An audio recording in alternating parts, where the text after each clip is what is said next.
The election's over. I guess a week ago, the votes are still probably being counted, but our opinion maker panel is here. Sam Gladney, thank you for joining us. Thanks for having me. Jane Duger, too many titles to list, favorite Twitter account in the world. Thank you for joining us. Good to be here. Jim Murphy, the most quotable man in Missouri politics. Thank you for coming back. Congratulations on a huge win. Well, thank you very much. And Joe Lakin, the best hair in Missouri politics, loving the Matt Blunt tie. You had to put that on. You got to be happy today, right?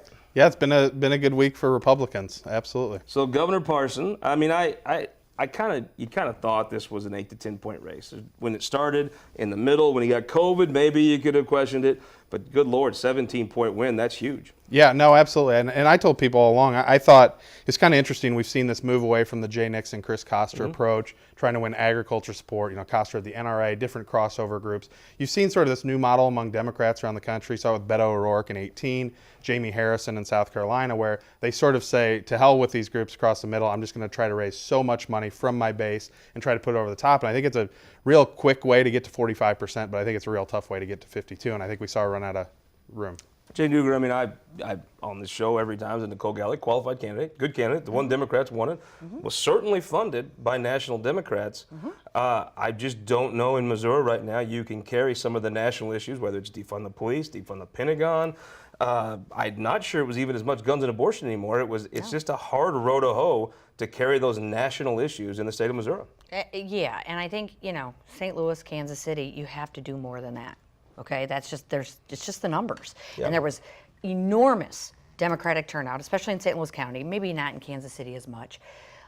So there has to be a broader coalition. And I think, frankly, the Democratic Party needs to sort of reevaluate and say, look, we can't be this small and get anywhere.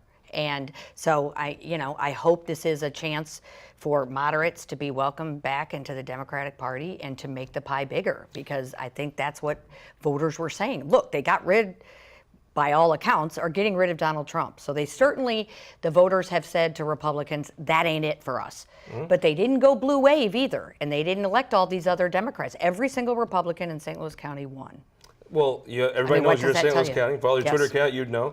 Yes. I saw for the first time that I'd heard reports of, there were long lines in the cities. People are kind of accustomed to that, but there were long lines in St. Louis County.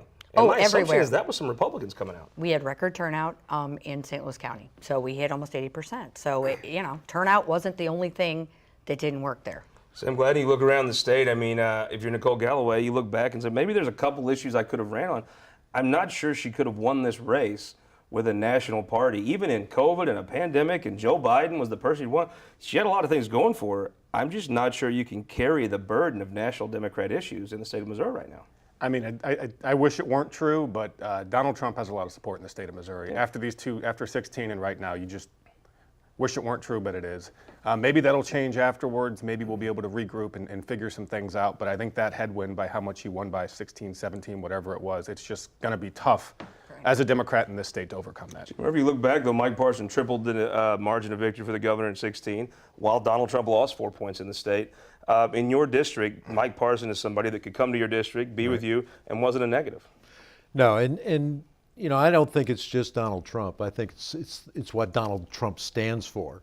And the Democrats have been very, very stern in the way that they do things. They think that what goes well in the urban area, they can just convince the rest of the state that that's a good way to run our country, and it's not working. And it's like poking yourself in the eye. This is about the fourth cycle they've gone through. They don't change their messaging. They still want to kill our guns. They still want to do away with, they want abortions and things like that. And it's just not playing in Missouri. And at some point, they have to move to the middle, or they're just going to continue to lose. And instead of moving to the middle, they seem to be going further and further left. And that might work in New York. It's just not going to work here in Missouri. Joe Lakin, you saw Donald Trump win the state by 15. The fact is there's a special relationship Donald Trump has with this state. Now, I've always kind of thought, you go to central Missouri, people are very concerned. If they have money, they don't drive it, they don't wear it, they don't put it in their house. They're very concerned. He performs like a normal Republican. But you go to the Boot Hill, Jeffco, Eastern Jackson County, he just has a different relationship with those people than a normal Republican. You look forward, can anybody replicate that? Yeah, I don't know. It's a good question. I do think it's important, though, to look more closely at some of these. I mean, you look at the statewide, I believe all of them overperformed Trump in Missouri. You look at the 15th district with Andrew Koenig, I would be shocked to see him not overperform Trump by quite a bit. You look at the House majorities, the numbers in the St. Louis County House districts, like Representative Murphy's, that everybody predicted were going to go the other way. I think what you're going to find actually is that not only was Donald Trump strongly supported, but Republicans were. And I think it goes to this, it's not, in my opinion, it's not just abortion and guns. I think it's this defund the police. I think it's defund the Pentagon. I mean, Democrats having to answer for that in the closing weeks while we're talking about, embracing the great American and great Missouri turnaround and getting the economy going again and all those things. I just think, in spite of having Joe Biden, who I think was their perfect pick, Sure. In a pandemic where he didn't have to campaign, I think there's a message and a values issue that Democrats are going to have to do some soul searching. I think, unfortunately, Nancy Pelosi is going to have to deal with that in the coming weeks. Well, you won, obviously, for your opposition to the DH. I mean, I assume that had to be the biggest issue in the Absolutely. district. You were the only person crazy to take it Democrats on. agree with that too. Well, That's of a course, amidst bipartisan motherhood, apple hatred. pie. Absolutely. Jane, though, if you're a Democrat and someone gets a call and says, "Would you consider running for treasurer next time or Secretary of State?" I don't know the National Party needs Missouri. I mean, that margin could have been cut. I mean, it was basically Patrick Lynn and Ambassador O'Malley driving signs around the state. The Democrat Party seems like maybe the Republicans have moved on from the Democrat Party, but the Democrat Party nationally has moved on from Missouri. I mean, I just think that we do have a unique position in Missouri. I mean, we're far more conservative, and I agree with Senator McCaskill, who was on TV saying, look, if Democrats don't figure out a way to talk to some of these Trump people and figure out what it is that is driving them, we will continue to lose. I mean, what was the economic message we should have been pushing? What is making our country so divided, and what is on the other side that we need to be reaching out There's to? somewhere in my gut that tells me there's a lot of folks that voted for Trump passionately. If you broke down what issues they care about, the Democrat Party could make maybe even a more compelling case that you You should would vote think. for them. I agree. But they just love Donald The Trump. people whose policies that we advocate for Yeah. are some of the people that are Trump. I don't think it's something that can be replicated. I do think that it is a personality issue. It is something very unique. And just like you couldn't replicate Barack Obama, some of these people are natural leaders, and there's not really anything, you can do about it. However, that speaks to the presidency, the national issues. I'm more concerned with the bubble up bottom that we are not making any headway. Joe Lakin and Wagner comes through, wins by 7. How many pollsters deserve to have their house TP'd? Well, I called a few of my pollster friends yesterday to make sure that they were, safe, had their doors locked. Andy Blunt called almost every one of these. Everybody else, almost to the percentage. Everybody else I know, I mean, I followed the race. I actually thought Ann would do well. 7, I never thought. No, I mean, look, and Senator Shoup is a tough Absolutely. opponent. I was on the receiving end of that once, and so she's a very tough opponent, a tremendous fundraiser, and for Congresswoman Wagner to win in 20 in that district against Shoup by more than she won in 2018 is a very impressive feat. Maybe the message: don't mess with Ann Wagner. Absolutely. Absolutely. Sam, I think now you look at redistricting, this was sort of the Democrats' shot, right? You had a district that everybody, the Cook Political Report, even the day before the election, this is going to lean Democrat. I mean, they were trending that race. I don't think anybody saw St. Louis County. I don't know the numbers, she had to run very close to St. Louis County, really turning out for her like she did. I think it's that she's a woman. I think it's that she's produced some results. But if you're now redistricting, that district only got more Republicans. It's going to be harder to find a candidate like Jill Shoup to run next time. I think it might be a little bit too early to say that. We'll see how things agree, go. yeah. But absolutely, I mean, she ran a heck of a race. There's no way to deny that with the margin that she won and with the possible headwinds. I think to Joe's point about polling, this isn't the Democratic polls were off, Republican polls were off, everybody's polls were off. And that's a major problem for the industry. And how do we figure out how to actually, gauge what folks are thinking out there? And I think right now people just don't know how to do it.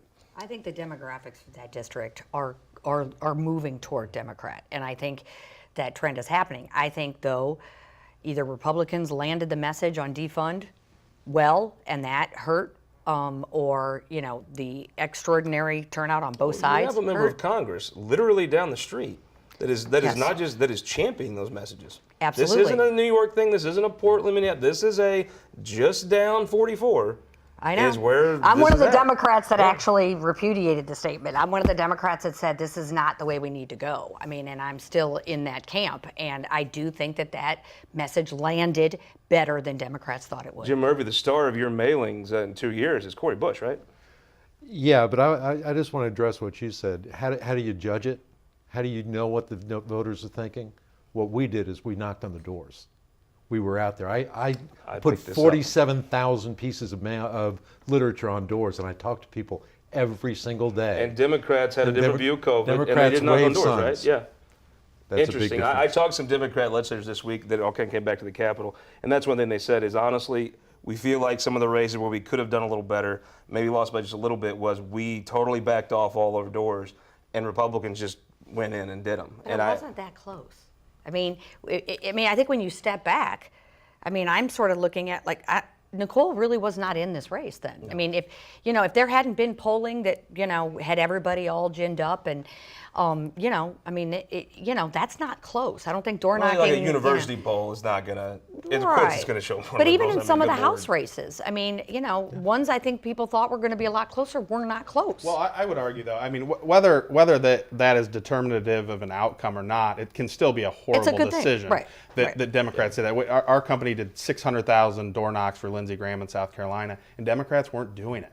And what we were finding, actually, I think Democrats assumed voters would be really standoffish on the doors, not want to talk. The opposite was true. People are working from home, so every hour of the day is an eligible hour to talk to a voter. People are more interested in talking. They're more interested in communicating. And I think Republicans realized that, like Representative Murphy leaned into it, where Democrats took this really standoffish approach. And I understand why they did. There were some tough decisions in the heart of the summer on how Not to everybody approach can be things. super spreader strategies. Well, fair that's process. true, fortunately. But Super spreader wins, I guess, too. right. Sam Glady, the legislature. I mean, I predicted they'd lose a seat in each chamber. They lost one seat in the House. They didn't lose any in the Senate. Deb Lavender, I thought, was pretty well cut out for that district. That district has obviously changed some, but Andrew Koenig, underfunded, had to earn it at the doors. The dude works his tail off. Caleb Rowden, the biggest race in the state. Judy Baker, fine candidate, would do well for a Democrat. Caleb Rowden and Andrew Koenig edged out votes and came back. Absolutely. I mean, I've said this 3 or 4 times. There's no other way to look at what happened in Missouri as a good night for Republicans. Get back to this message thing we were talking about, though, briefly. I think Democrats win and do better when we focus on the dignity of work, when we talk about working people. And that's not just working people that look like me or have my orientation like or Jay are Nixon my right gender. Working people for everybody, and there are a lot of issues that impact working people. No one wants to be fired from their job because of their orientation. Everybody wants to make more money, have better protection. I think we do better when we focus on that, and it's inclusive. When we get away from it, I think we lose. Jay Nixon got a handful of votes in his day. Joe Lakin, I mean, it's almost the dominance of a brand anymore. I mean, at the state house level, state senate level, those campaigns probably should have lost both of them, but won, and won convincingly. Well, yeah, but people just sort of assume, well, it's HRCC or it's MSCC and it's these Republicans and they just win. But beneath that isn't just the same thing being replicated. It's being willing to evolve. It's having a full-time Deb Lavender operation. had more money. She had Don Draper. She that did. wasn't a normal HRCC or SEC buys the race. No, That she was did. When Don Draper endorsed, I had to talk to my wife to bring her back in the fold for Senator Koenig. Exactly, the female vote, very important. John, always more John Hamm. So, Sam Glady, though, there was a guy that won. The only Democrat bright spot was Doug Beck. I spent some time on my F-150 campaign tour in that district, and I talked to 2 women that said the same thing. I'm a Democrat, I'm voting for Trump, but Doug's not like that. And what I did that mean he's not for defunding the Pentagon or the police. He named that highway on Gravois after a cop. Maybe people might take a note. Maybe Doug Beck is where you might ought to find the future, right? Well, I mean, again, I'm with Sam. It's this economic message. It's something about what everybody cares about. It's the economy, stupid, and that's always should be our first base. And I didn't hear a lot of discussion about that in this Well, it's cycle. voters having a personal opinion of the candidate. I mean, what you just said, he's not like that. I remember that with these boot-heel Democrats, with Ed Schieffer, with all these Democrats Republicans have now beaten rural Missouri. It took them terming out. We didn't beat a lot of them in campaigns. It took them terming out. Harris. But Ben Harris, they'd say, well, he's not like that. And the reason they knew was because they knew him. And they don't know him if you're not out and about and talking to him. Why did you have such a great night for House Republicans? Well, I think HRCC did a good job, but I think we worked. Yeah. I think we worked the doors. We went out and met the voters, and I think that was the difference. We're going to talk Prop P next week, but with a minute left, who won the week? Doug Beck, you alluded to it. He proved that you can still run on progressive issues. You don't have to abandon the base, but you can also have a little bit of appeal to folks as well. If you focus on jobs, wages, and making He's sure a that straight white guy with everybody- a real job. I mean, all that's true. But this sounds is horrible, right? If you're at the St. Louis Post-Dispatch newsroom, good Lord. I mean, that's He what could I be am. And anything. he was able to do it, and he was able to do it effectively and talk to the entire Democratic spectrum to include people who are very progressive and some of the more moderate folks. This idea that either you have your base or you can appeal to folks in the middle Who is did he nonsense. inherit that swing district? Oh, Scott Sifton. He did. Who else won the week? I would have to say Ann Wagner. I think a lot of people really underestimated where she was. Jill is a phenomenal candidate. I mean, I'm sorry for Sure. her. She ran a great race. She did everything she was supposed to do, and it didn't work out. But, I mean, Ann pulled it out, and a lot of people underestimated her. Absolutely. Who won the week? I believe HRCC won it. We were supposed to lose 8 seats. We lost one seat by 30 votes. Scoreboard. Scoreboard. Who won the week?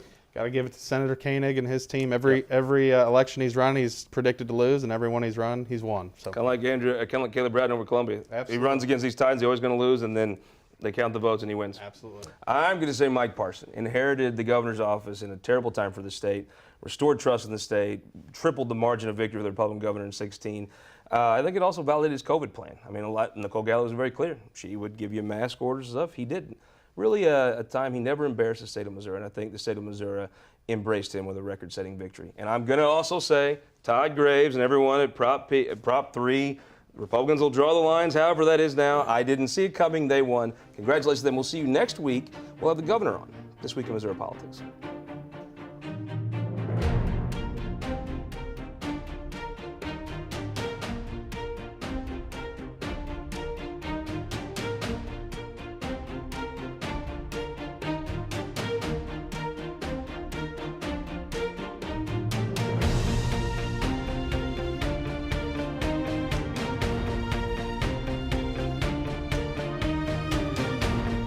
This Week in Missouri Politics, sponsored by the Missouri Association of Career Fire Protection Districts, Spire, and Sterling Bank.